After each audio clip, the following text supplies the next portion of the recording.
Ногоо малгайтнуудаас болтож хээрээр гэр хизээр дэр хийсэн эрчүүд. 30-аад оны их хэлмэгдүүлэлтийн жилүүдэд хар шар феодал хэмээн адлагдж явсан хүмүүсийн зарим нь ногоо малгайтнуудаас болтож зүгтаад уул хаданд бүгэх нь их байж зөвхөн хар шар феодал гэлтгүй скетнүүд, цэргийн дарга нар, төр нийгмийн зүтгэлтнүүд хүртэл их хэлмэгдүүлэлтээс зүгтаж уул хаданд бүгж байсан баримт байдаг. Ингэж дөрвсөн хүмүүсийн зарим нь амьдралын шаардлагаар яалтчгүй хол оройс хазааргүйлгэж шилийн ирийн замаар хүссэн ч хүсээгүй ч давхиад орчихсон байдаг үлээ. Тэгээд 10-20 жил ийм замаар замнаж яваад хэлмэгдүүлэлтийн уур амьсгал зөөлрөөд ирсэн 50-60-аад оны үед уулнаасаа буугаад энгийн амьдралд хөл тавьсан байх жишээтэй. Ингээд ногоо малгайтнуудаас болтож асаг хад агуу хонгил хөндөй тал хөдөө цайдамд морин дэлэн дээр дэрвж явсан зарим хүний тухай өгүүлье. 1. Цаазын тавтсангаас мултарсан сойрхын мягмар. 1945 он хороогоор хөврөх морин цэргийн тоос манарч айхан бөхчм хагсан талаар цуваа хажим урагшлан хянган хэмээх сүр туулын цаад дор заавал устгах заналтай айсны үүр байгааг дарга цэрэг бүхэн мэдэх тул цөм халуунд харалсан нүрэндээ хөлс тослуулан алхацгаана. Суман захирагч Ахмад сойрхын мягмар аяншиж ядарсан ч хоолойнд товчоо тайлалгүй. Цэргийн даргын ёсоор цовоо сэргэлэн явахыг хичээнэ. Сумангийн дарга хүн бусдаа үлэрлэх учиртай. Суман үдшийн сэрүүн унаж бүрийг хөвшлэхэд асгад сэрвэнгийн нүмерт амархаар буцгаажээ. Аяны хоол идвүүгүй юу? Цэргүүд бүхлээрээ энд тэндгүй хад асга дэрлэхэн дэрлэж эмээлээ түшгэн түшиж нойр ядаргаа хоёртоо дийлдэж унсан байна. Төдөлгүй Ахмад мягмарын гүн нойрон дунд харуулын буу гинт тасхийн онгоц шунгийнх нь бүр түрхэн сонсогджээ. Тэр бээр Японы хахирган дуутай бөмбөгдөж хоёр онгоц агаарт эргэлдэж байгааг хармагцаа. Суман тараад гэж чадлаараа хашгирч автоматаар агаар руу галлаж гарчээ. Энд тэндгүй бөмбөг дэлбэрч утаа хярвасан ман татхад Ахмад мягмар 40 сайхан цэрэгээрээ Японы бөмбөгдөлтөнд алдсан байна. Дайн бол дайн. Дайсан бол дайсан хойно ийм гинтийн гамшигыг төвчин туулахаас өөр аргагүй. Гэсэн ч Ахмад мягмарын дайчин ирсэн хянганы сүрлэг нурууг давж өөр Монголын Жэхи хотыг Японы дүрмгийлэгчдээс чөлөөлж баатарлаг гавьяа байгуулж чаджээ. Дарга цэргүүдийн өнгөж авахыг ялалцаж ингэрт нь байлдааны гавьяаны одон медалууд гялцсан. Тэгтэл Ахмад мягмарыг дотоод явдлын яамны ногоо малгайтнууд гинт баривчлах нь тэр. Ингээд тэрээр учир битүүлэг хэлс ялан донжээ. Төдөлгүй дотоод явдлын яамны төв шорон гэгдэх тамийн оромжны харанхуй өнгөлд мягмарыг тарчлаан тамлаж хэлс хэрэг тулгаж эхэлсэн бөгөөд доо яамны туршуул мэдээлэгч тавдаан тодорхойлт гэх худал гэрчилсэн зүйлийг байцаагч гаргаж ирээд нөхөр Ахмад мягмартаа цэргүүдийг зориуд амрааж Японы онгоцны бай болгосон. Энэ хэрэгт 40 цэрэг амь насаа алдсан хэмээн чанга дуугаар уншаад хэрэгээ хүлээ хэмээн суран бүсний арлаар оруулгаж гарсан байна. Ер нь ганцхан Ахмад мягмарч биш ардын армийн олон сайхан офицер хувьсгалын эсэргүү Японы хамсаатан гэдгээр хэлс хэрэгт тулгагдан яр шархандаа баригдтлаа тамлуулсан байдаг. 1946 оны Октябрийн баяр гэх Сүрд Улаант баярын урд шөнө Ахмад мягмар нарын олон сайхан баатарлаг залуусын зовлон дуусчээ. Тэднийг үүр шөнөөр машинд ачаад сонгон хайрхан уулыг зүгэлж авсаар нэгэн гүнзгий жалганы амсар дээр авчирсан байна. Энэхүү жалга нь 30-аад метр урт 3 метр гүнзгий ажээ. Төдөлгүй бүгд найрамдах Монгол ард улсын нэрийн өмнөөс эх орноосоо урвсан Япон харгисуудын гар хөл гих зэрэг үл ойлгогдох цаазын тушаалыг нэгэн хүн бүрэнхий цүүдгнэх гарч идэнгийн гэрэлд уншиж эхний буундууд тачигнаад явчихаж тэгээд 2, 3, 4 дахь буундууд тачигнах үед мягмар өрсөд жалга руу сөхөр хаятай гулсан унаж үхсэн мэт хэвтээд өгчээ.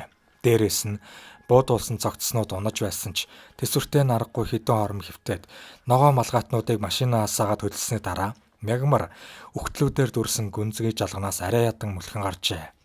Ахмад мягмар цаазын давтсангаас инхүү амьд мэд болтраад төрсөн нутаг Баян Хонгор аймгийн Бууцаагаан сумынхаа баг богдууланд очиж 10 гаруй жил хээрээр гэр хизээр дэр хийсэн гэдэг. Тэрбээр нэгэн цагт авхаалжтай сэргэлэн цэргийн дарга явсны хувьд бас хөө хянганы сүрлэг нурууг давж өвөр Монголын Жэхи хотыг Японы түрэмгийлэгчдээс чөлөөлж авсны хувьд ядах юмгүй урагшаа хилд авч өвөрлөгч нутгаас адуу хөөгөөд орж ирдэг байжээ. Ингэж яваад 1957 онд цагдаа нарын хараанд өртөж олмаар доо яамны мэдээлэгч нарын хов живээр ногоон малгайтнуудад дахиад баривчлагдсан байх бөгөөд харин аз олж энэ үед улс төрийн уур амьсгал ирэх биш зөөлрсөн байснаар өмнө нь хэлсээр шийдгүүлж явсан сойрхын мягмар шүүхийн цагаатгалаар суллагдсан байна. Мөн 1945 онд түүнтэй хамт сонгон хайрхан уулын үрд хүрэгдэж очоод хэлсээр цааслуулсан Дамби Шарав, Дагдан, Даржаа, Самдан гэх 10-аад нөхд нь ч түүнтэй цуг цагаатгагдсан гэдэг. 1945 оны чөлөөлөх дайны баатар Ахмад Дайчин сойрхын мягмар хан уул дүүргийн 6 дугаар хороонд амьдарч байгаад 1984 онд таалал төгсжээ. 2. Хүүхэн гутгтын шав ойлон санжаа. Дээхэн үед Хинтээ аймгийн Наран бригадын нутагт хүүхэн гутгтын хүрээ гэж байсан бөгөөд эдгүй ердөө дуган сүмийн суурь давчаал үлджээ. Хүүхэн гутгтын хүрээ нь 15 дугаар жарны харагчин дахиажил буюу 1873 онд Балжир Самбуу гэдэг хүнийг хүүхэн гутагт хэмээн өргөмжилж ширээт ламаар суулгаснаар анх үүссэн түүхтэй аж. Энэ цагаас хойш хүүхэн гутгтын дөрүүдэд Цэвэн Лувсан Данзан, Лувсан Жамбал Лувсан Жигмэд, Жамяан Дамби Балсан нарын 6 хутагтыг тодруулан залж байсны хамгийн сүүлчийн хүүхэн хутагт Жамяан Дамби Балсан нь 19 дугаар зууны үед Хинтээ аймгийн малчин Цэнт Нямэнд дөржээ. Хүүхэн хутагчид нэрлсэн өөр нэг онцлог нь гэвэл хутагтын дүр тодорсон 6 хүн зургуулаа босоо буржгар үстэй байж чухам энэ шинжээр нь тодруулдаг байж л дээ. Монгол улсын тамхтай хутагтын нэг хүүхэн хутагт Жамяан Дамби Балсан нь хүрээний хамгийн тэргүүн том лам төдийгүй хавь ордоо ихэд нэр хүндтэй нэгэн байж түүнийг дуурайгаад ойлон санжаа хэмээх шавь нь бас шилийн сайн ярийн замаар хэсэг манаргаад авсан байх аж. 1930-аад оны үед хутагт лам Жамяан Дамби Балсан Хинтээ аймгийн дотоод яамны ногоон малгайтнуудад баригдаад шоронд орсон байна. Энэ үед түүний шавь ойлон санжаагийн сэтгэл санаа ихэд хямарч багш маань биеийн тун жилээрхэж байхдаа баригдаж явсан юмсан. Шоронд яаж илаарших вүлээ? Бурхан шидээрэл нартын өдөр хоногийн өнгөрөөж байж таарна. Тэгэхээр би шавны бол шилийн ир ухаантай юм бол багшигаа аврах ёстой. Намайг харах юм хамгаалах сахиус байж таарна. Багшигаа нутагт нь авчирч төрөл арилжуулах нь шавь явсны учир тавилан аз цаяа минь дэнс. Гэвч багшигаа оргуулад иржээ гэхэд надад ял нүүрлэн үнсэн таягдсан шалт шиг л болно үз. Гэсэн ч багшигаа заавал олж авчирна. Багш маань надад буйнаа хайрлах байлгүй гэж эргцүүлэн бодож байсаар өвөлчин чөдөрлөж хөлн нуултаж гидсэн зүдээсэн шанхан дээлтэй бор морой мэллээд мөрөнгийн голыг уруудаж Хинтийн төвийг зорин шогсжээ. Тухайн үед хувилгаан хүн бити хэл хуурах ламнар энгийн ардууд хүртэл баригдсан л бол эргэж ирдэггүй байж. Ойлон санжаа багшигаа оргуулж авчирхаар явах замдаа би гэдэг амтан хутагт лам дээр очиод яаж уулзаж чадах вэ те. Тэгээд бас лам хүнийг шоронгийн мухраас гаргаж авна гэхэд ёстой л нөгөө жандсан тангатын улаан морийг авна гэдэг үлгэртэй зүүрлэх хэцүү зүйл. Гэхдээ хэрэг явдал хэцүү тусмаа хүн түүнийг хийчихдэг юм. Усны буулаар орчихсон хүний хойноос эрэг дээрх олон хүн яах учраа олохгүй барьц алдаж байхад нэг сайн эрэг дээрээс шовт өсрөн усанд зүлхийтэл ороод төдхөн тэр хүнийг үрээд гарахыг эрхийг би харсан. Тэгэхэд хөлгөө уснаас хүн аварна гэдэг сэтгэлд багтамгүй санагдаж байсан. Хэний ч санаанд оронгүй зүйлийг хийж бүтээдгийн нууц нь хүний ухаан овсгоо хоёртол байдаг байх гэх зэргээр бодож явжээ.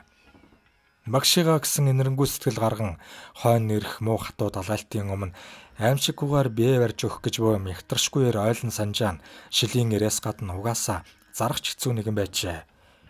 Зах залгаа жаргалтгаан сумынхан нь түүний нутгийнхныг орцог бүрдээ далай гэдэг ойлон санжаага хуйлч гэдэг хэмээн шүлэглэж байсан гэдэг. Төдөлгүй ойлон санжаагийн зорьсон хэрэг бүтсэн бөгөөд тэрбээр тас харанхуй шөнөөр багшигаа гяндангаас оргуулan авч гараад мориндоо дүүрэн өдөр нь бүгэж шүндэн сажлуулсаар хутагтын хүрээн дээр авчирчээ. Хутагт ламыг авч явсан тэр шөнө чандан тал руу ороод ирүүд цас хялмаалж нутаг усны хүртэл Жамяан Дамби Балсан ламыгаа өрөвдөн хайрлахдаа уйлан хайлан огтхны нүдэ хэмээр шавдан санагдаж нулимс алдруулж явжээ. Ойлон санжааг багшигаа аваад ирэхэд харамсалтай нь хутагтын хүрээн дээр хинч байсангүй. Харин хүүхэн хутагт цаг үеийг сайн мэдэрч байсан болохоор хүрээ хийддээ ирсэндээ сэтгэл нь амарсан бололтой тайван нойрсоод маргааш нь таалт өгсөн гэдэг. Амьсгаа хураахынхаа өмнөхөн шавьдаа баярлснаа илэрхийлж хүзүүнт эрдний эрхээ авч өгөөд дүнчүүр маань уншаарай гэж загсан байна. Шав ойлон санжаа нь удсанчгүй баригдаж ёстой л хувь заяа нь хутганы ерэн дээр болж байцаагдахтаа би аагаа багтааж ядсан амьд хүнийг авчираагүй. Амьдын голтой төдий байхад нь багшигаа авчирч нутаглуулсан миний сүсэг бишрэлийн онгод үйц. Багшигаа би ганцаархнаа наран чандманы ингэрт оршуулсан. Одоо надад санаа зовох юм байхгүй. Та нар надад ямар ялт тулгын өрсдөө л мэд гисэн гэдэг. Түүний мөрөөр дотоодын амны хинтийд хэлцээс хүмүүс очиж хүүхэн хутагтыг оршуулсан гих газрыг малтаж үзээд ойлон санжаагийн ярьсан зүйл үнэн болохыг мэдэж авчээ. Тиймээс тэд санжааг үнэн үхтэл ам байна гэд буудан алах ялаас гэлтрүүлж тухайн үеийн улаан арав гэдгийг ялгаар шийдэж байсан гэдэг. Ойлон санжааг нутгийн зарим хүн шоронгоос оргоод бат ширээтийн битүү модтой ууланд бүгэж Оросын нутгаас тоомсог морь оруулж ирдэг болсон гэж ярьдаг бол зарим нь 10 жилийнхээ ялыг бүрэн эдлээд 1950-аад оны үед суллагдаад хойноос тоомсог адуу оруулж ирдэг болсон гэж ярьдаг юм байна. Хинтийн нутгийн харьяат Жамбагийн Ганбат ярьснаар бол ойлон санжаа нь шоронгоос оргомогцоо. За надад амьдрах хоёр зам байна. Нэг нь ламын амьдрал, нөгөө нь шилийн ерийн амьдрал. Даанч өнөө цагт ламын амьдралаар явж болохгүй болжээ. Тэгээд ч би оргодол хүн. Ийм хүн шилийн ерийн замаар явахгүй бол өөр хэн явах вүлээ тэгээд шилийн ерийн замыг сонгож авсан юмсанжээ. 3. Тагнуулын үүрэг гүйцэтгэж явсан Домогт Балдан. 30-40-од оны үед Монголын төр шилийн сайн арчуудыг тагнуулын хэрэгт ашигласан явдал нэлээд байдаг. Бяр чадалтай морин дэрэмгий Домогт тагнуулч Балдан хөлийн цаадах манжуураас халуун худаг хүртэлх газрын ширхэг чулууг нь хүртэл анддгүй байж. Нэгэн цагт шилийн сайр явсан тэрбээр үүнийхээ хүч агаар олон 10 онцгой даалгавар биелүүлжээ. Нэг удаа хөлийн цаадах хот амгалангийн цэргийн том баазын бензин агуулгыг шатаах үргийг дайчин нөхрийнхөө хамт гүйцэтгэжээ. Тэдний хийх ажил гэвэл шүн дунд үед харуул хамгаалтыг аюулгүйд авч гараад том савтай бензинд нэг ширхэг шүдэн зураад хаяхад л болох байв. Гэвч энэ нь туйлын аюултай. Өөрсдөө хамт өгөх нь гарцаагүй. Иймэрхүү үйлдэлийг амиа золиослон бөмбөг тесэлдэг лалын дайчдал хийж гүйцэтгэлгүй. Мөн 30-аад онд харакири хийж амиа золиослдог байсан Япон дайчид иймэрхүү үйлдэлийг төвөггүй гүйцэтгэдэг байж.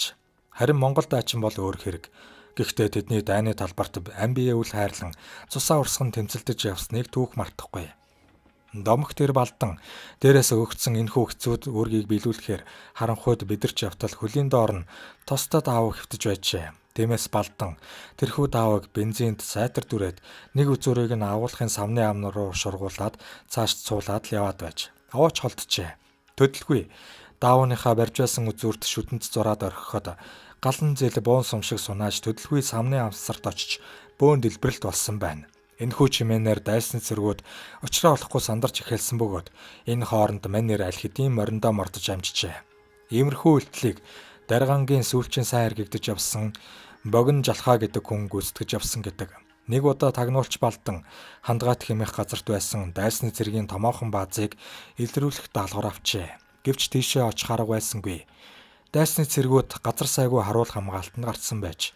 Балдан яах учраа мэдэхгүй тэнэгэлзэж явтал замд нэг бараг авгаа тугалтай үнэ дуугаад явж байж гин. Тиймээс Балдан энэ авгааг дагаад явжээ. Гүүрэн дээр ойртож ирмэгц Японы цэргүүд хүмүүсийн баримтчгийг шалган оруулж байгаа харагджээ.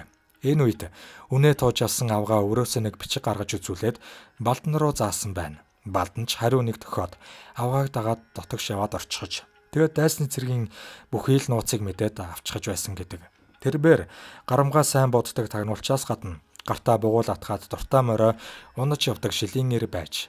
Энэхүү Домогт 76 настайд дорн зүгийн хөлийн 10 дугаар заставд орогдож очисон бөгөөд түүнтэй шөнийн замд хамт явсан хүмүүс таныг мундаг бууддаг гэж сонссон. Алив та шөнө гэлтгүү зээр буудаатах гэжээ. Тэгтэл Балдан машины гэрэлд хараачилж байгаад хоёр сумаар хоёр зээрийг яг нарийн зүгээр нь бодсон гэдэг. Шүн хүртэл байгаа алддаггүй ийм л мэрэгэн буудагч байж.